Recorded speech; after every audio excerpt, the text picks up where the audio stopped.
Hello दोस्तों, आज मैं 72 बीपीएससी के लिए आधुनिक भारत का इतिहास से संबंधित कुछ पॉइंट्स प्रीवियस ईयर्स क्वेश्चंस बताऊंगी।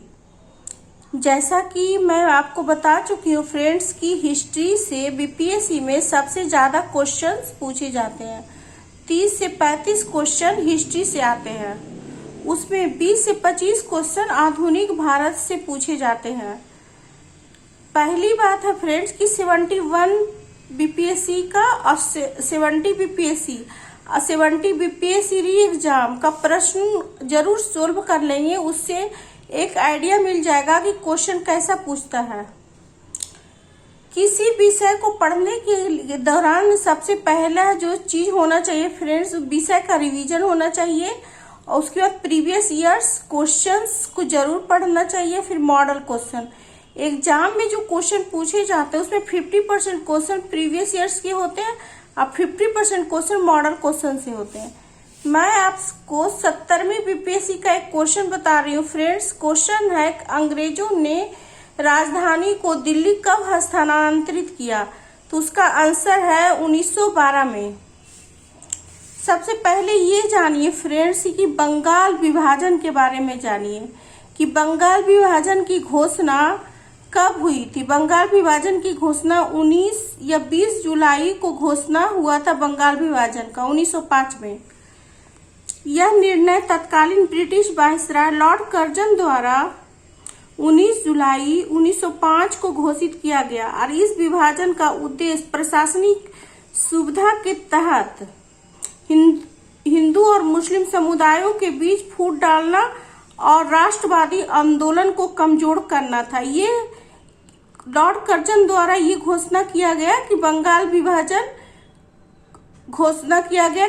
विभाजन कर देना है। अब प्रभावी कब हुआ? ये बंगाल विभाजन कब हो गया? तो 16 अक्टूबर 1905 को बंगाल विभाजन लागू हो गया। फ्रेंड्स, ये बीपीएससी में क्वेश्चन पूछा जा चुका है कि घोषणा कब हुई है और विभाजन कब हुआ। वो दोनों का डेट एकदम अच्छे से याद रखिएगा। आप नेक्स्ट पॉइंट में आइए फ्रेंड्स कि दिल्ली दरबार 12 दिसंबर 1911 को घोषणा हुआ। जॉर्ज पंचम सम्राट थे और लॉर्ड हार्डिंग द्वितीय वायसराय के कार्यकाल में। इसमें 3 घोषणा की गई: बंगाल विभाजन को रद्द करना, पृथक बिहार का गठन करना और दिल्ली को राजधानी बनाना। अब क्वेश्चन ये उठता है फ्रेंड्स कि दिल्ली को राजधानी क्यों बनाया जाना था? इसका आंसर होगा कलकत्ता में बढ़े राष्ट्रवाद से बचाने के लिए। नेक्स्ट क्वेश्चन है कि ब्रिटिश जब भारत आए थे तो राजधानी को कैसे कैसे बदले? तो सबसे पहले सूरत, उसके बाद बंबई बनाए थे, फिर कलकत्ता, फिर दिल्ली। अब दिल्ली से ही आज भारत आजाद हुआ था। इसी तरह फ्रेंड्स इस नेक्स्ट क्वेश्चन है कि रामकृष्ण मिशन की स्थापना किसके द्वारा की गई थी?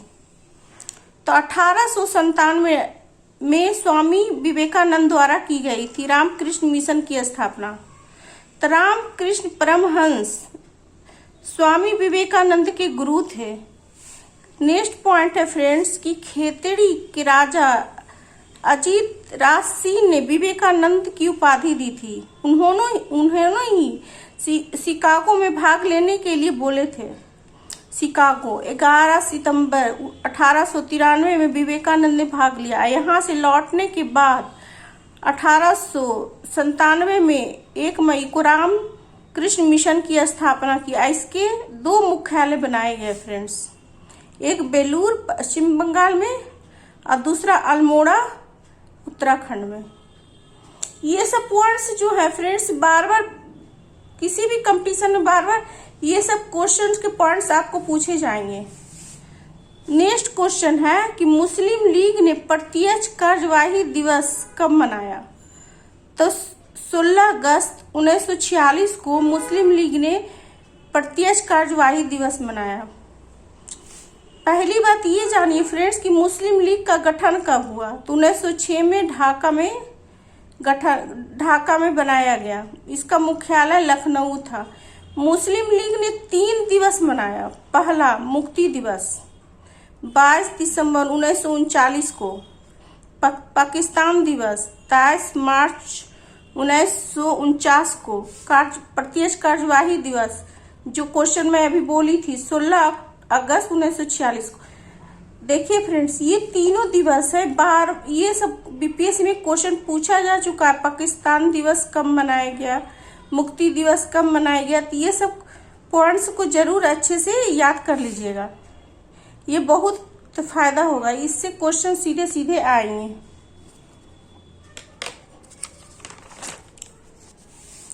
नेक्स्ट क्वेश्चन है फ्रेंड्स कि फराजी आंदोलन के संस्थापक कौन थे, तो हाजी शरीयतुल्लाह थे। इसी तरह नेक्स्ट क्वेश्चन है फ्रेंड्स कि भारतीय राष्ट्रीय कांग्रेस के 1912 में पटना अधिवेशन के अध्यक्ष कौन थे, RN मधुलकर थे। कांग्रेस बिहार में 3 अधिवेशन हुआ था फ्रेंड्स। 1912 में 27वां अधिवेशन बांकीपुर पटना में, जिसमें RN मधुलकर ने इसकी अध्यक्षता की। 1922 में 37वां अधिवेशन हुआ था। गया में चित्तरंजन दास ने अध्यक्षता की। 1940 में 54वां अधिवेशन हुआ, रामगढ़ में हुआ था। अबुल कलाम आजाद ने इसकी अध्यक्षता की। फ्रेंड्स, मेरे चैनल को लाइक एवं सब्सक्राइब जरूर करेंगे। आगे भी मैं नेक्स्ट क्वेश्चन बताते रहूंगी। इसी आगे ये नेक्स्ट पॉइंट ये है फ्रेंड्स, A.O. ह्यूम को कांग्रेस का पिता इस वर्ष ही कहा गया था, क्योंकि इस वर्ष ही उनकी मृत्यु हो गई थी। और कांग्रेस के सदस्यता शुल्क जो थे वो 5 रुपए से घटाकर 1 रुपया कर दिया गया था। इसी तरह फ्रेंड्स सारे क्वेश्चंस को मैं आगे भी बताऊंगी। Thank you.